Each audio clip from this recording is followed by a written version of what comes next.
What if everything you thought you knew about Jesus and his miraculous power was missing a crucial piece?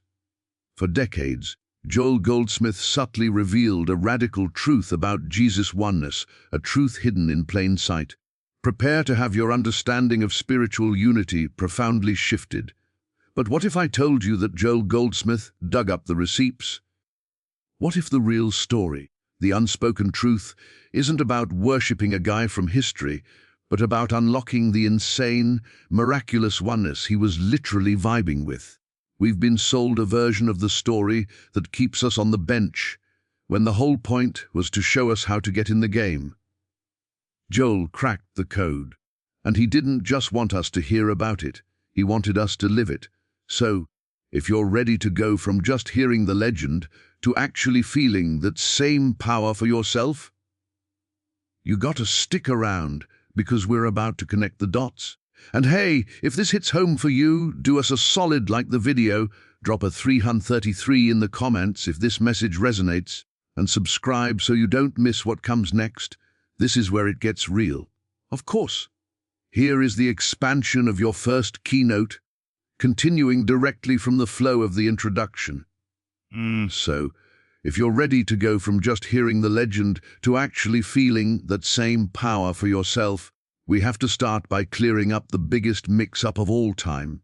For centuries, we've been sold a version of Jesus that's completely out there. We see the paintings, right?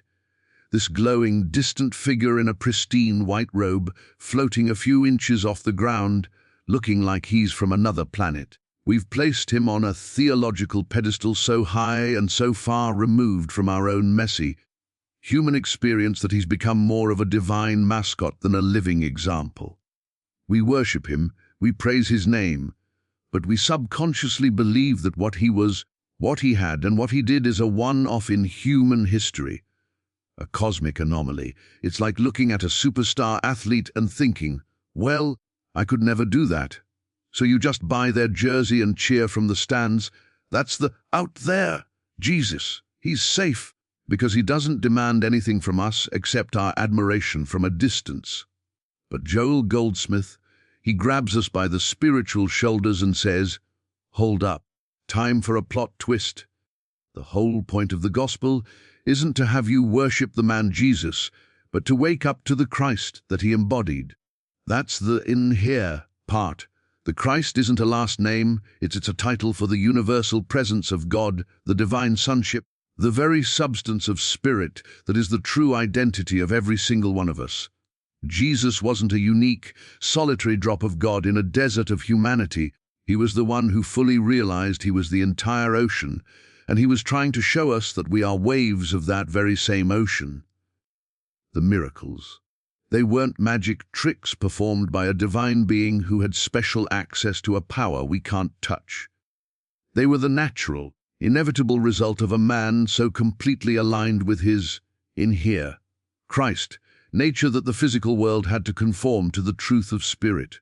He saw the reality of wholeness where others saw sickness, the reality of abundance where others saw lack, the reality of life where others saw death. He wasn't breaking the rules of the universe, he was operating from a higher law that we all have access to, but barely use. This is the foundational shift.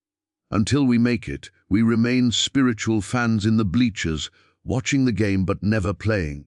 We pray to a God out there, hoping he'll beam down a miracle if we're good enough. But then here, Christ is a game changer. It means the power to heal, to prosper, to live in profound peace isn't a favor to be granted from a throne in the sky. It's the natural state of affairs when you shut out the noise of the world and tap into the truth of your own being. You stop looking for a savior in the clouds and start realizing the saving principle is alive and kicking within your own consciousness. It's the difference between spending your life sending fan mail to the artist and finally picking up the brush and discovering you have the same potential to create masterpieces. The out there, Jesus is a historical figure we learn about. What in here? Christ is the living, breathing reality we are invited to become. And that right there is the key that unlocks the whole mystery. Because once you get that Jesus was operating from this in-here Christ consciousness, you have to ask the next obvious question. Okay, but how? How did he actually do the stuff? How do you feed 5,000 people with a few loaves of bread? How do you tell a storm to chill? Our modern mindset looks at that and either files it under supernatural magic or just dismisses it as a metaphor. But what if it's neither? What if miracles are actually mechanics? See, we think of the physical world as the solid, final reality. This table is hard, that sickness is real, that lack in my bank account is a concrete fact. We live our lives reacting to what this so-called real world throws at us. But Goldsmith hits us with a spiritual truth bomb. The material realm isn't the cause of anything, it's and does effect. It's the end product, the outer picture, of what's already been established in the invisible realm of consciousness. Think of it like a movie projector. The film in the projector is the source, the consciousness, the state of thought. The screen where all the drama is playing out. That's what we call our physical reality. Now, if you're watching a movie and you see a fire on the screen, you don't run up and try to put out the screen, right? That's insane. You have to go back to the projector and change the film. That's the mechanic. Trying to fix a problem on the level of the problem, fighting sickness with only medicine, fighting debt with only another loan, is just trying to wipe the fire off the screen. It might seem to work for a minute, but the projector is still running the same film. Jesus understood this divine technology perfectly. He wasn't mesmerized by the picture on the screen. When he encountered a leper, the world saw a broken, diseased man. That was the movie playing on the screen. But Jesus, plugged into the Christ, looked past the screen and accessed the film in the projector. He saw the perfect, whole, spiritual identity of that man, the in-here Christ that was untouched by any material condition. His declaration of healing wasn't a magical incantation, it was an authoritative affirmation of the spiritual fact. It was him, in his consciousness, changing the film from disease to wholeness, and the screen, the physical body, had no choice but to catch up and reflect that new reality. The storm on the sea, same thing. The disciples were freaking out about the violent pictures on the screen. Jesus, knowing his oneness with the Father, the source of all harmony, spoke to the effect from the level of cause. He addressed the consciousness of chaos with the consciousness of peace, and the outer world had to conform. It's a universal law as reliable as gravity. We just don't know how to use it. This is why calling it magic is such a cop-out. Magic is for wizards in fairy tales. Mechanics are for everyone. You don't need special permission to use the law of gravity. You just need to understand how it works and align with it. You step off a roof, you're going down. It's not personal. In the same way, the law of consciousness expressing itself as form isn't personal. Jesus mastered it. He showed us that when your consciousness is so utterly immersed in the truth of spirit, the truth of harmony, life, and abundance, that state of consciousness must project itself outward as your experience. Your screen has to show a different picture. So the miracle of the loaves and fishes wasn't about multiplying matter. It was about the consciousness of infinite divine supply, which he was abiding in, naturally expressing itself as a tangible, abundant feast for all. He didn't beg God for food. He knew the spiritual reality of provision so completely that it manifested. The miracle, then, is not a suspension of natural law, but the supreme demonstration of a higher, spiritual law in action. It's the mechanic of cause and effect played out on a cosmic scale. Of course, here is the expansion of your third keynote, continuing the flow from the previous section. And the sex, and that right there, that understanding of the mechanics, forces us to take a long, hard look in the mirror at our own approach to life. Because if all of this is true, if the outer world is just a projection of an inner state, then what does it say about our daily reality? Let's be brutally honest for a second. Most of us, even in our spiritual lives, are operating from a place of what Goldsmith would call a beggar mentality. We're like spiritual panhandlers on the corner of the universe, holding out our little tin cups to a God we perceive as separate from us, hoping for a few coins of blessing to be tossed our way. "Oh, please, God, if I'm good, can I have a healing? Oh, please, can I have a little more money this month? Oh, please, fix this problem for me." Our entire prayer life can become a sophisticated form of begging, rooted in the core belief that we are lacking, we are separate, and we are powerless. We see ourselves as orphans in the cosmos, trying to get the attention of a distant and sometimes reluctant Father. This is the exact opposite of the consciousness that Jesus was demonstrating. He didn't walk around with a beggar's cup. He walked with the unshakable authority of someone who knew his true identity. He knew he was the Son, the heir, the full expression of the source itself. This is what we have to ditch. We have to trade in that beggar mentality for the Son of God vibe. Now, I know that phrase might sound a little wild, maybe even arrogant to our religious conditioning, but it's not about ego, it's the exact opposite. Ego is the beggar, constantly proclaiming its lack and its need. The Son of God vibe is the quiet, unshakable knowing of your true spiritual lineage. It's the shift from seeing yourself as a sinner trying to become a saint, to realizing you are a child of God, a divine inheritor who has simply forgotten your birthright. Think of it this way. You are the legal heir to an infinite fortune, but you were raised in an orphanage, and all you've ever known is scarcity. You spend your days begging for crumbs, completely unaware that the entire treasury is already yours. Someone comes along, a Jesus, a Goldsmith, and shows you the legal documents. They don't give you the fortune, they just show you the truth that it was always yours. Your job isn't to keep begging, your job is to wake up to that reality, to start thinking, speaking, and acting like the heir you are. This is the vibe. It's a shift in consciousness from, "I hope I get blessed," to, "I am the embodiment of blessing." It's moving from praying for God to give you peace, to abiding in the truth that, "I am the peace of God here and now." You stop asking for healing and start knowing, from that Christ level within, "I am whole and perfect, a complete expression of life." This isn't positive thinking, this is claiming your divine inheritance. The beggar sees a problem and cries out for help. The Son, knowing his oneness with the Father, sees the same problem and knows with absolute authority that it has no reality in the realm of spirit, and he speaks the word that corrects the false appearance. It's the difference between living from a place of desperate need and living from a place of infinite, already established supply.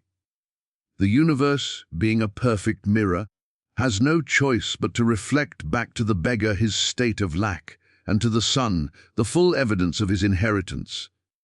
And that's the ultimate goal, isn't it? To truly live from that Son of God vibe, and not just put it on like a nice spiritual jacket for Sunday. But to do that, we have to get crystal clear on what this whole oneness thing actually means, because it's the bedrock of the entire operation. Our human, linear minds hear or oneness, and we picture some kind of merger, like two separate things getting squished together. We imagine God is in heaven and we're down here, and if we're good, maybe we can close that gap and finally touch Him. We think of it as a location, a destination we're trying to reach, a far-off, mystical state of being we might achieve after years of meditation or a lifetime of good deeds. But Goldsmith pulls the rug out from under that entire concept. He tells us we've got it all backwards. Oneness is not a location you arrive at, it's the fundamental truth of what you already are, right here, right now. It's not about bridging a gap, because a gap implies two separate things. If you are a wave on the ocean, you don't spend your life trying to get to the ocean. You are the ocean, expressing itself momentarily as a wave. The water in the wave is the same water in the depths.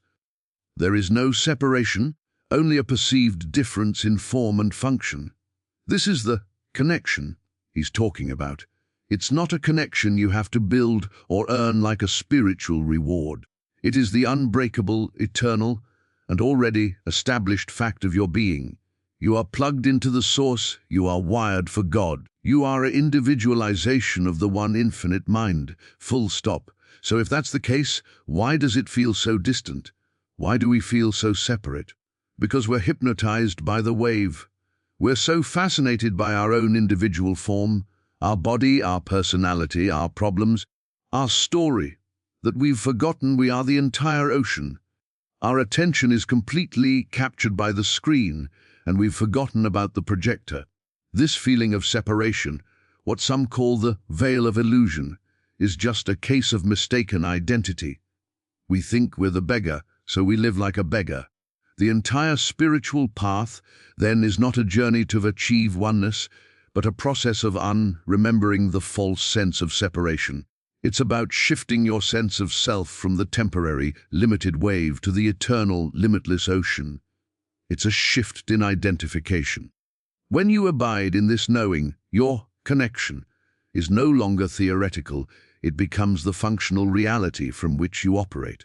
Your prayers change from long-distance calls to a CEO in the sky into quiet conversations within your own being, listening for the direction of the Father within. You stop looking for answers out there in the world of effects, and you turn within to the source, where the power and intelligence of the universe already resides as your own life. This is the ultimate mechanic. The quality of your connection, or rather, yours awareness of your connection, determines everything that appears on your screen. A shaky sense of connection, clouded by the belief in separation, projects a life of uncertainty and struggle. An unshakable knowing of your unness projects a life of harmony, guidance, and power. It's not that God comes and goes, it's that our awareness of God comes and goes. The sun is always shining, but we keep building roofs over our heads and then wonder why we're in the dark. The practice is to consciously, deliberately, remove the planks of illusion that block the light, until we realize we have been standing in the radiant warmth of our oneness all along. This realization that oneness is our present reality, not a far-off destination, completely reframes one of the most famous, yet misunderstood, phrases that ever came out of the mouth of Jesus. People have been debating the kingdom of heaven for centuries, turning it into a complex theological puzzle or a promised reward in the sweet by and by. We've been taught to see it as a gated community in the clouds, a place you might get a key to after you die if you followed all the rules. It became the ultimate carrot on a stick, dangling at the end of our earthly struggle. But when you understand that oneness is a present, tense connection, not a future location, those words of Jesus explode with a meaning that is both immediate and utterly revolutionary. He said it plainly. The kingdom of God is within you. It's not coming, it is already here. It's not later, it is now. And in the slang of our day, that means the kingdom is already lit. Let's break that down. If the kingdom is a future location, then our spiritual work is all about preparation and endurance, gritting our teeth through this veil of tears to earn our ticket.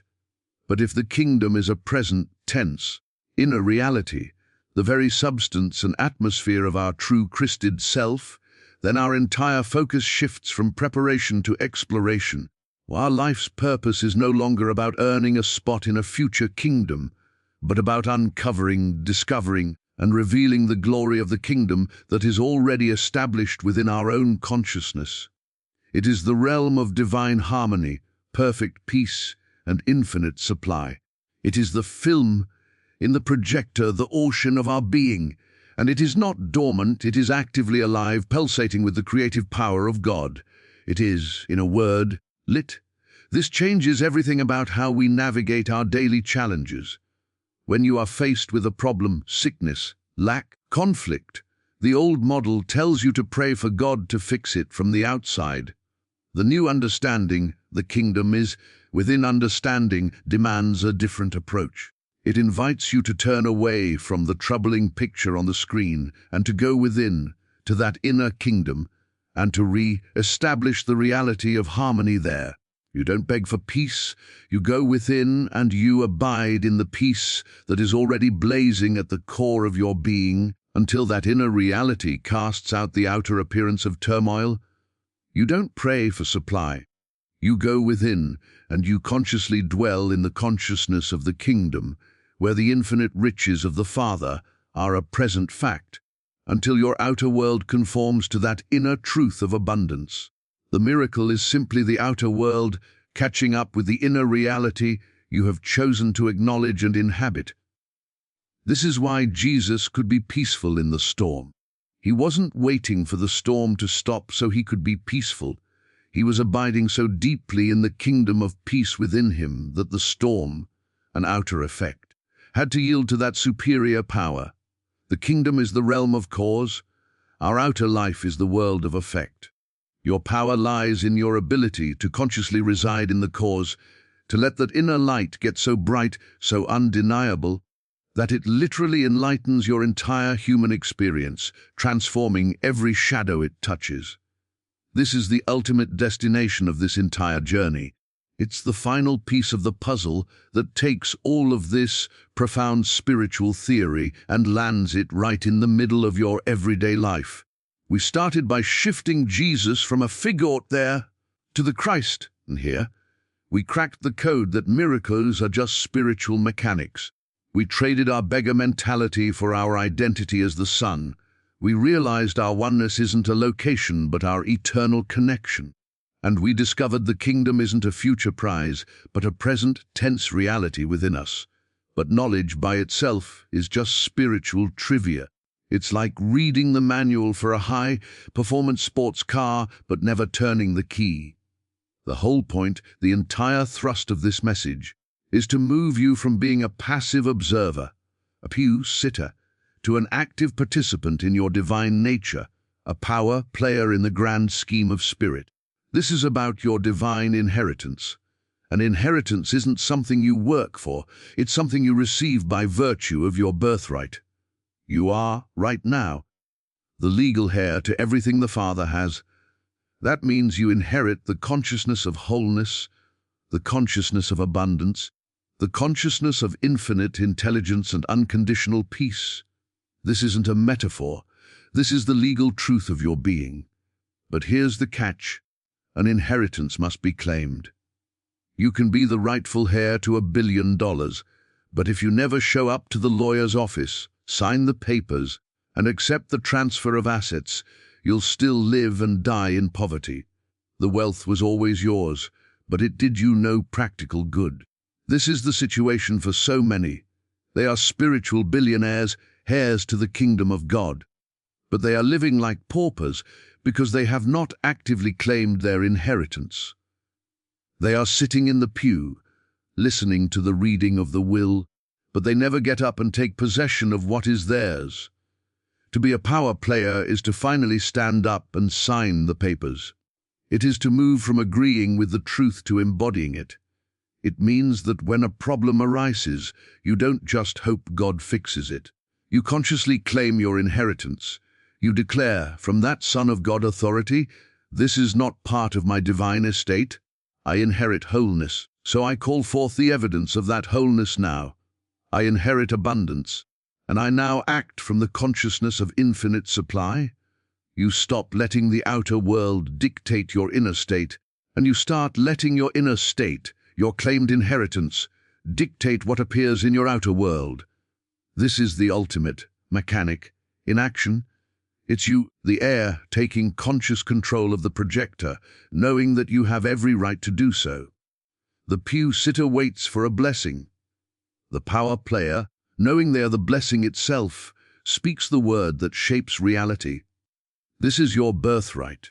This is the unspoken truth that Jesus lived and Goldsmith articulated. It's the invitation to stop watching the game from the stands, to stop letting life happen to you, and to finally step onto the field and play with the full power and authority of your true, divine identity.